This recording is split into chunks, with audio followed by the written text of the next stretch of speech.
I could feel it in the air, that a dreadful calamity was soon to occur.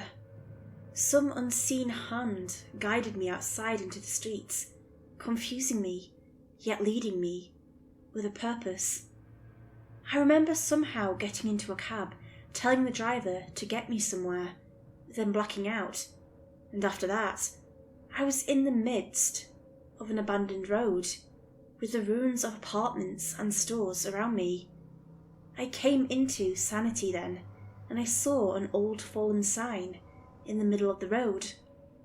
Alexandria Street, I gulped, as the world slowly returned from a blur to constant, almost pure clarity. There was someone directly ahead of me, staring right at me, unmoving.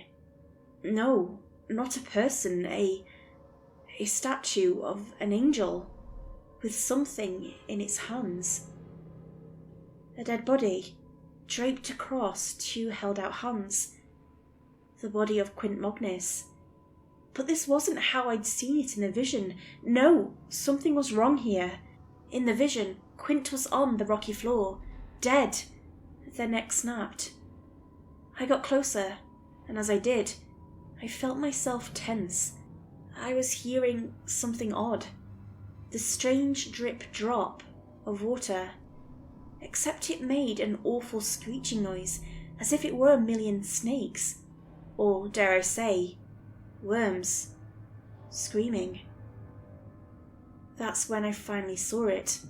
The angel's stone face looked down upon the body, and from its closed eyes I could see that dark drops of red fell, mixed with the intertwining writhing forms of darkness.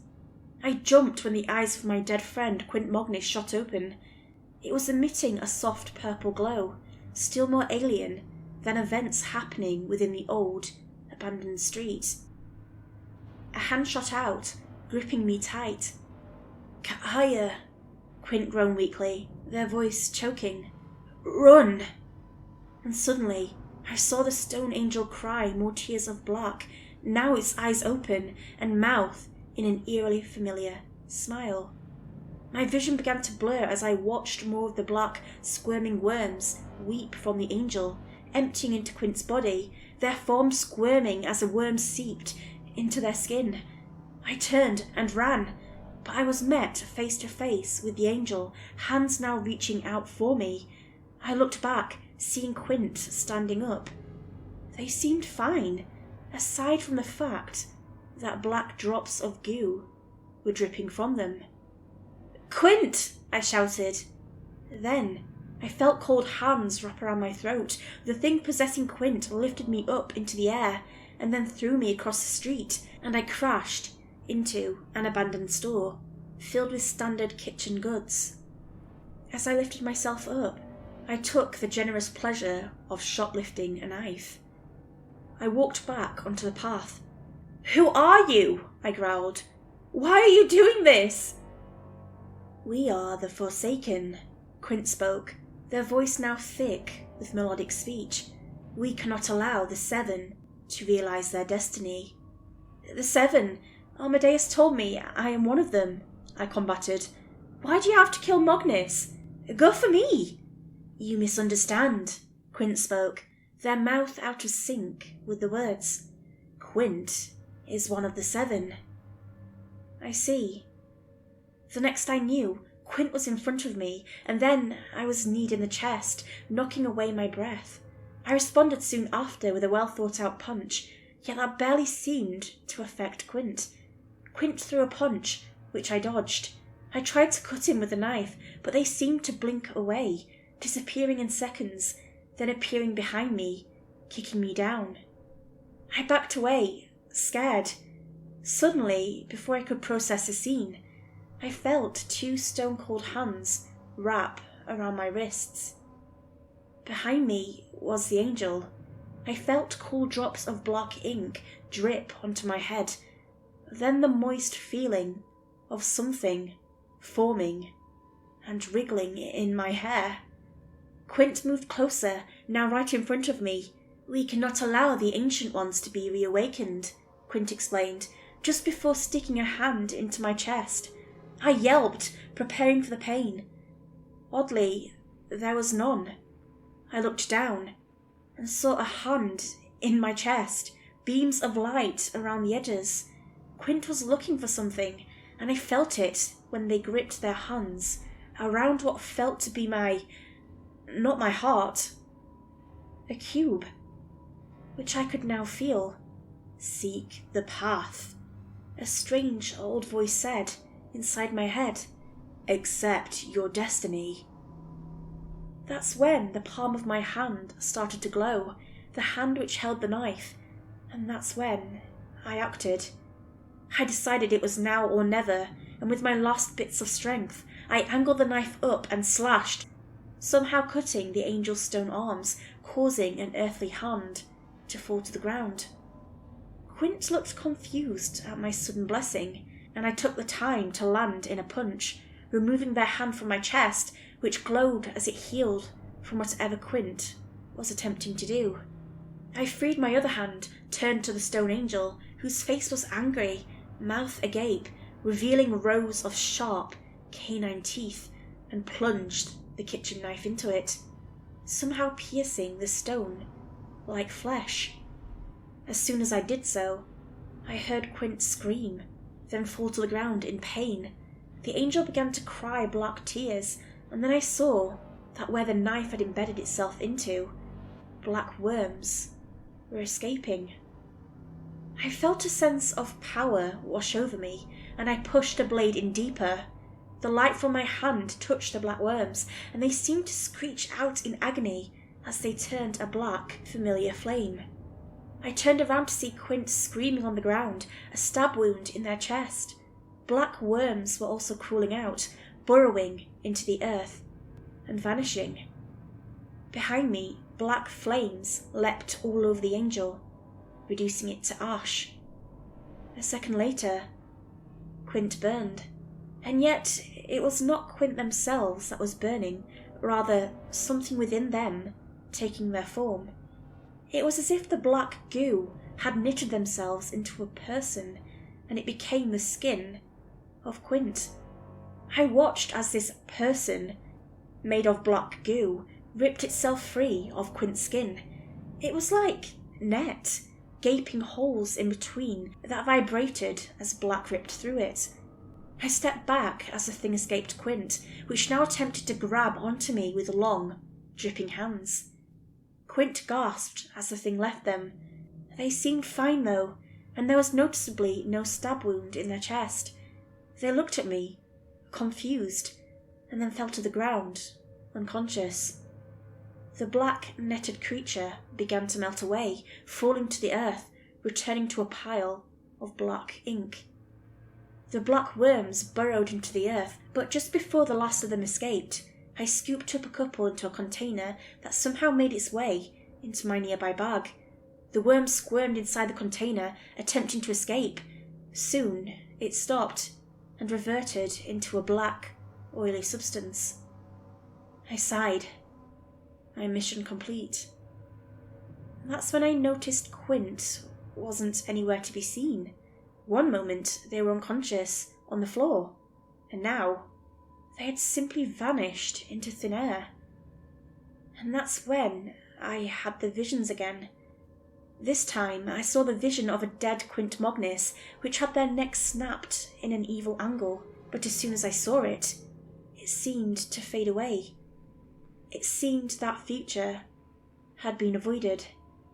And then, like before, I saw the sinkhole open up in the park. It did not wash away. I could see more now, a perimeter of messengers dressed just like Amadeus, surrounding the pit, chanting a strange light in the air. I saw a pool of black surrounding me inside the depths of the pit. I saw creatures made up of the black in the same net-like fashion form. And then it was over. My phone buzzed and I looked at it. Earthquake warning in your area. Seek shelter. Ah, great. Before I could do anything, a car rolled up down the street. The black car's passenger door shot open, and in heavy black robes and a knowing smile was none other than Amadeus Schwann. Blessed are those who stand against evil, he preached, nodding. Now, get in. 10 minutes later, I was in the hall of the Temple of the Path, where many people dressed like Amadeus gathered. I assumed they were all messengers, or whatever they called themselves. The messengers weren't all old, like I'd assumed. Instead, they seemed to be chosen at random. A young man here, an elderly grandmother there, and hell, I even saw a child dressed in the same black clothes as the rest. But one thing was true among them. They all believed in the path. I can't say how many were chosen, or why, but today, I think they were the one thing deciding the fate of the world. Amadeus, who appeared to be the leader of the messengers, got up on the stage and spoke. The time has come at last. Today a great evil may be unleashed upon us, and it is only by our actions can this calamity be stopped. This day will decide your fate, my fate, and the fate of this dear city. Will you join me? Will you stop the enemies of destiny? Let us share our path, so that together we may strike evil down like a curse and make them like ash, for we are all the blessed. On this day we have gathered here to make a stand against evil, and on this day shall we strike them down and make them like ash. Let us stand in unity to cast down those who embrace evil. Let us become as one to protect all that we hold dear. Let the might of the Kokeu cut through all who oppose us. Everyone cheered. I joined in. Amadeus raised a hand, quieting the crowd. Sacred are the will of the gods. Sacred are the will of the gods, the crowd chanted. Sacred are the will of the gods, I murmured. And then we led ourselves to the park. Amadeus was in front, guiding me, who was on his right. I tried to ask him what was going to happen, but he only smiled and nodded in this oddly calming way. We paraded through the streets until at last we got to the park. Amadeus ordered something, and the messengers spread out, encircling where the pit would form in the vision. The messengers began to chant, and now all I had to do was wait. I noted a messenger with striking white hair set up a timer for 6 hours, and I soon realised whatever was going to happen wasn't happening anytime soon. So I soon left, heading over to none other than Alicia's place. "Kaya!" she practically screamed. "You're back!" "I need you to analyse something," I explained, opening up the container. The black worm squirmed inside, watching Alicia. To my surprise, Alicia had a completely different reaction to the worm than what I'd thought. "I've seen this before," she gasped. "A guy brought something just like that. His name was Donald Zoll. No, it was Mayflower. Jack Mayflower. He said he found it in the mountains of an island called Acheronia. He said Stacy Sykes, a friend of mine, referred him to me. Can I have his contact information?" I wondered. "I'm looking into this black stuff." "I don't have his contact, but he did mention going to Kasdan University." Alicia invited me in, then put a finger to a map. "You should be able to find him there." "So, what can you tell me about the black worm thing?" I asked. "I haven't been able to find much out about it, actually," Alicia explained. She sat me down on a sofa and turned on a TV, then going through files. "It's some sort of fungus, yet it moves like a worm. The closest I can describe it is, well, mould." The video played. It was a recording of the black worm inside a glass box designed to simulate the environment. The black worm was happily swimming in water, darting this way and that, with no clear motive. Alicia's voice soon entered the scene. "From my previous research, this, let's call it the Acheronia Blackworm, appears to take complete control of a host's nervous system, yet is able to capably survive on its own." A moment later, 2 gloved hands placed a white mouse into the glass. A thump was heard as the glass top was sealed shut, locking the animal in. Next, I saw the Acheronia Blackworm dart, then transforming into a small tentacled mass, swimming through the water and onto the land. When the mouse caught sight of the mass, it began to squeak, terrified. The black goo just sort of slid its way closer and closer to the mouse, until it backed it into a grass-filled corner. The mouse batted a paw at the mass, but it seemed to only cause parts of the mass to stick to it. In a matter of moments, I then saw the rest of the mass suddenly leap up, and I saw the black matter sow itself into the mouse's skin. I saw its red eyes fill up with a dark substance for a moment before it returned to normal. The slide changed to some sort of scan of the mouse. "I have injected the mouse with a paralysis, then had it scanned with a number of machines," Alicia's voice informed. The scan displayed something in the rat, a netted pattern, just like the one I saw coming out of Quint. "The Acheronian Blackworm appears to have first infected the brain, then spread across the entire body, and sowing itself a new nervous system. It's amazing, really. It's literally possessing its host. At this point, I don't think we can even call it a parasite. It seems capable of surviving any environment, utilizing even photosynthesis or gases to synthesize glucose, and it seems capable of breathing underwater." The scene changed, and we watched the mouse swim underwater, catching a small fish that Alicia dropped in. The mouse seemed to have developed a set of more carnivorous teeth, and it had no difficulty consuming the fish, even in the water. "Administering a slight electric shock," Alicia began, as a button was pressed. As soon as it did, a small buzz rang out, electricity shooting through the water. The mouse seemed to freeze for a second, and I suddenly saw bits of netted black burst through the skin, then return itself within the creature. "Momentarily expel the blackworm. I suppose a high degree may kill it entirely. I haven't found any other way but this, to neutralize it." Another pause. Then the screen changed to a microscopic view. Some cells were attacking others, and I didn't understand anything. "We can see here how Acheronia reproduces. Its cells, if you can even call them cells, appear to literally send these tiny hooks into other cells and assimilate them, transforming them into Acheronia cells. I suppose that's the only thing it has use for the host.